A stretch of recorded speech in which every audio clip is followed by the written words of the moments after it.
Well, good morning, afternoon, evening, wherever you are. We are on week 19, making our way through our Chronological Bible. This is the week of May 7th through May 13th, by my ciphering anyway. And this is kind of a turning point. We're finishing the Psalms of David, and we're moving on to the beginning of Solomon's tenure as king of all Israel. So I've picked out a couple of Psalms that I rather like. So I will read those as part of our discussion, and then we will carry on with the historical content. So the first Psalm I'd like to discuss or just mention is Psalm 42.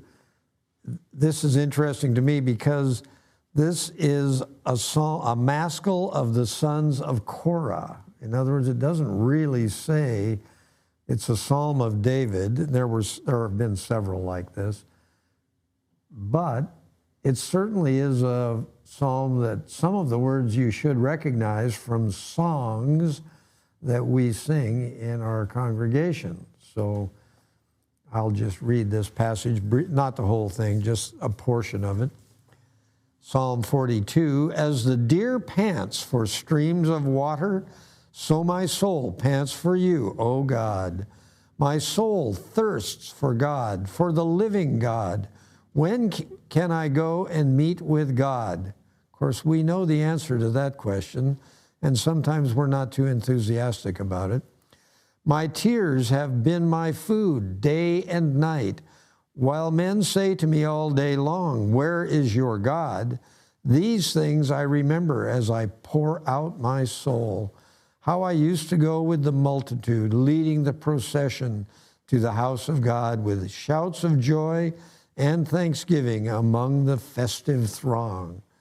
So that certainly could be hearkening back to the time when David brought the Ark of the Covenant into Jerusalem.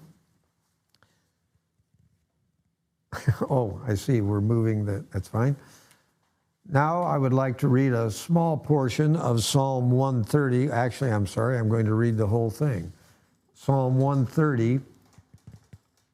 To me, this is a very nice psalm because it eloquently states that God is in fact our only hope. And this has become progressively more obvious to me as I've gotten older. We're all flawed, and the older I get, at least, the more I recognize my flaws.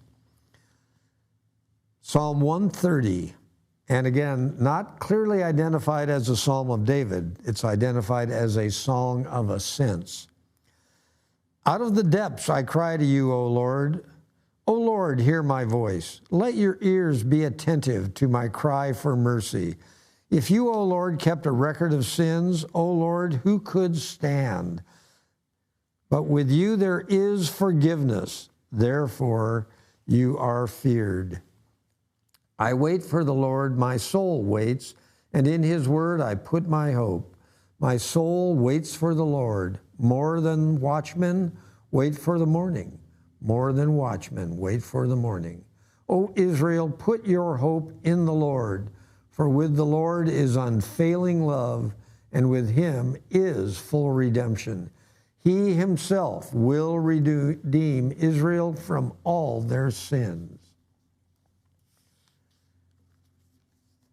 Then I specifically wanted to read Psalm 22. I've lost my place. Stand by. Here we go.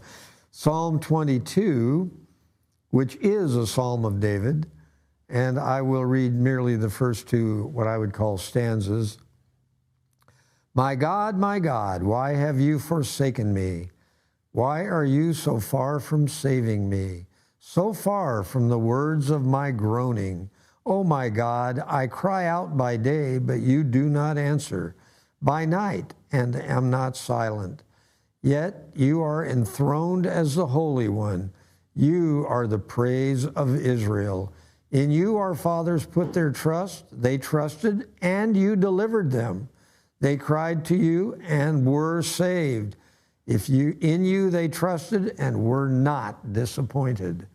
So that is meant to be encouraging to us as we think about the promise of God.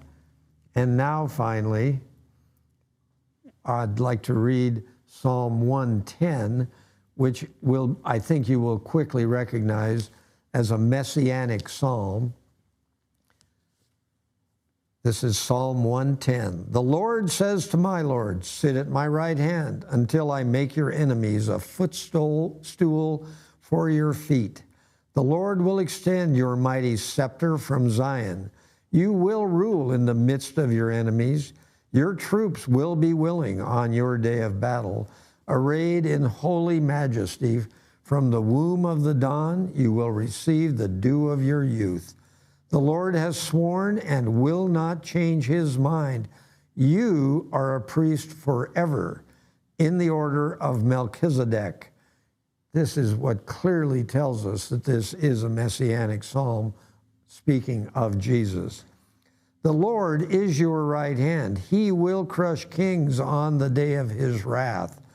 He will judge the nations, heaping up the dead and crushing the rulers of the whole earth. He will drink from a brook beside the way, therefore he will lift up his head. Final line, this concludes the prayers of David, son of Jesse. So at this point, here we are at the end of the Psalms of David.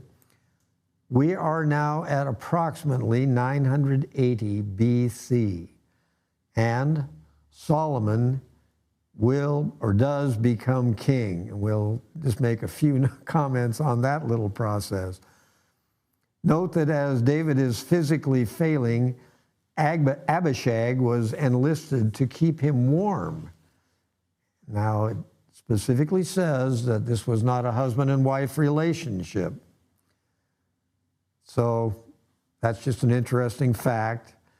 Adonijah, one of David's other children, attempted to become king. He tried to act first before Solomon could become king. More fun in a highly dysfunctional family. Nathan, the prophet, and Bathsheba, working together, advised David of the attempt by Adonijah. And I would like to bring to your attention David's response. He said, this is 1 Kings 1, approximately verse 29. The king then took an oath, as surely as the Lord lives, who has delivered me out of every trouble, I will surely carry out today what I swore to you by the Lord, the God of Israel. Solomon, your son, that is to say Bathsheba's son, also David's son, shall be king after me, and he will sit on my throne in my place. So David views it apparently as fulfilling a promise he had made to his wife Bathsheba. I mean, he was instructed by God, I believe, that Solomon was to be his successor. So, in fact, Solomon is anointed king, and of course, this is a frightening event for Adonijah, so he grabs the horns of the altar and seeks to be protected from Solomon's savage rage, which is not demonstrated at this point. And Solomon seemingly forgives Adonijah. We'll learn more about that. So then the last words of David to Solomon are recorded. I think they're worth reading together. He says, I am about to go the way of all the earth, as are all of us. He said, so be strong, show yourself a man, and observe what the Lord your God requires. Walk in his ways, keep his decrees and commands, his laws and requirements, as written in the law of Moses, so that you may prosper in all you do and wherever you go, and that the Lord may keep his promise to me.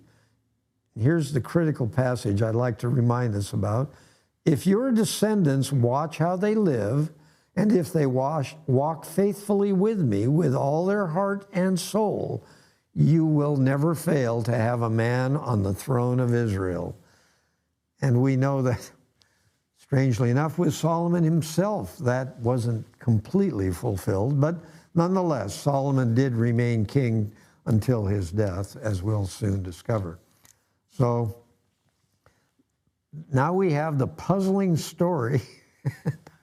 This is more fun in the dysfunctional family. So Adonijah asks the wife to ask David to allow him to marry Abishag, the woman who was keeping him warm as his death approached. Solomon, apparently correctly, I don't know, this seems to have been a correct conclusion because nothing negative is said about this story. Solomon apparently correctly interprets that as a clever dodge to try to ascend to the kingship himself, since Abishag was some way connected with David. So what happens? Adonijah is executed at Solomon's command, even though Solomon forgave him earlier for trying to be king, but now he gets executed anyway. So that's interesting. Then Solomon has Abiathar removed from the priesthood completely. And that's interesting because that seems to be the ultimate fulfillment of a prophecy back in 1 Samuel chapter 2, verses 27 through 36, when a curse was placed on the whole house of Ithamar. And Abiathar is one of the remaining priests who is an offspring of Abiathar. So he is now excluded from the priestly family. And finally, Solomon completes the consolidation of his kingship by having Shimei executed, because this is the fellow who taunted David, his father, Solomon's father, as he was fleeing during the rebellion of one of his sons. So this gentleman is the last of the people to be executed to consolidate Solomon's power. So finally, Solomon, this is a very telling passage, I think. I'm in the right place? Yes. Well, I say 594. Sorry, a little rattled here. So this passage is pretty much where Solomon is asking for wisdom. This is actually right before that, but I wanted to read this passage. This is 2 Chronicles chapter 1, verses 2 through 6. Then Solomon spoke to all Israel, to the commanders of thousands and commanders of hundreds, to the judges and to all the leaders of Israel, the heads of families. And Solomon and the whole assembly went to the high place at Gibeon, for God's tent of meeting was there, which Moses, the Lord's servant, had made in the desert. Now David had brought up the ark of God from Kiriath Jearim to the place he had prepared for it, because he had pitched a tent for it in Jerusalem. But the bronze altar that Bezalel, son of Uri, the son of Hur, had made was in Gibeon, in front of the tabernacle of the Lord. So Solomon and the assembly inquired of him there. Solomon went up to the bronze altar before the Lord in the tent of meeting and offered 1,000 burnt offerings on it. So this is Solomon as the king, and now he's very soon going to commence the building of the new temple. This shows you that at this point in time, the ark has been separated from the tabernacle and is residing in Gibeon. So in 1 Kings, Solomon does ask for wisdom, and the story, the famous story of the two women who had babies who came to Solomon and said, "This lady says my baby was the one that died, but I think that's not true, blah, blah, blah." And Solomon makes the famous decision, well, we'll just cut that living baby in half and give it to each of you one half of it, obviously knowing that would be a rather distasteful thing to do. And the real mother is the one who says, no, not that, she can have the baby. So his wisdom was seen in this clever discovery. Then finally, I'd like to mention to you, as the temple construction is starting, that we see in 2 Chronicles and 1 Kings, and this is where I'd like to note something to you. Notice I am reading in 1 Kings 5:13 through 18 and 2 Chronicles chapter 2, 17 through 18, 17 and 18. You will notice in this passage and in many other passages, if you read it in the version that was edited by F. LaGard Smith, you will notice some little superscripts.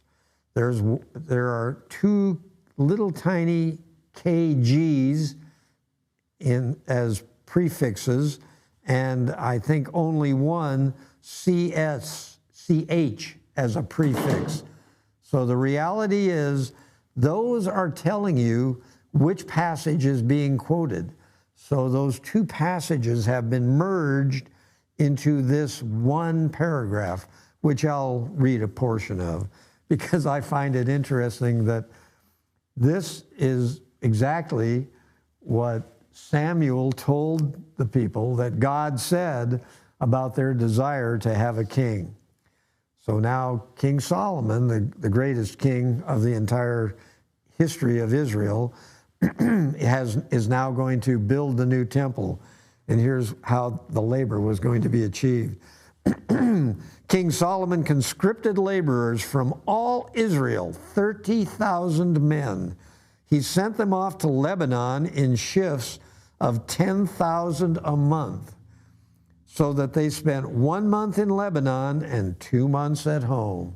That's your first overseas work assignment, and not that different from the way it happens today if you're working in Dubai or Saudi Arabia.